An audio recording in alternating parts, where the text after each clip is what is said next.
ನಮಸ್ಕಾರ ಸರ್ಗೆ. ನನಗೆ ಜನತಾ ದರ್ಶನದೊಳಗೆ ಲಾಡ್ ಸಾಹೇಬರು 50,000 ರೂಪಾಯಿ ಚೆಕ್ ನನ್ನ ಪರಿಸ್ಥಿತಿ ಹೇಳಕ್ಕೆ ಕೊಡ್ತೇನೆ ಅಂದಿದ್ದಕ್ಕೆ ತುಂಬ ಧನ್ಯವಾದಗಳು. ಮನೆ ಮಠ ಬಂದು ಕೊಟ್ಟಾರ್ರಿ. ಅವರು ಹೆಲ್ಪ್ ಮಾಡಿದ್ದಕ್ಕೆ ನಾವು ಋಣಿಯಾಗಿರ್ತೀನಿ.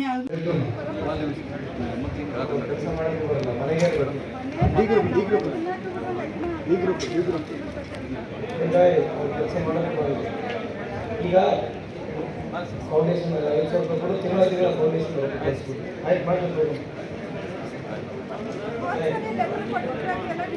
ನಾಳೆ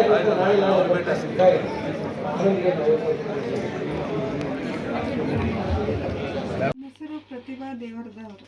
ನಾನು ಧಾರವಾಡದ ಕುಂಬಾರೋಣಿಯಲ್ಲಿದ್ದೇನೆ. ಜನತಾ ದರ್ಶನದಲ್ಲಿ ಲಾಡ್ ಸಾಹೇಬ್ ಅವ್ರಿಗೆ ನನ್ನ ಮಗಳು 8 ವರ್ಷದಿಂದ ಬೆಡ್ ಮೇಲೆ ಇದ್ದಿದ್ದನ್ನು ನಾನು ಹೇಳಿದೆ. ಆಪ್ರೇಷನ್ ಆದಾಗಿಂದ ಅವಾಗ ನನಗೆ ಆರ್ಥಿಕವಾಗಿ ಸಹಾಯ ಮಾಡಿದರು. ಮನೆ ಮಠ ಬಂದು ಕಳಿಸ್ಯಾರು. ಲಾಡ್ ಫೌಂಡೇಶನ್ ಅವ್ರಿಗೆ, ಲಾಡ್ ಸಾಹೇಬ್ ಅವ್ರಿಗೂ ಧನ್ಯವಾದಗಳು.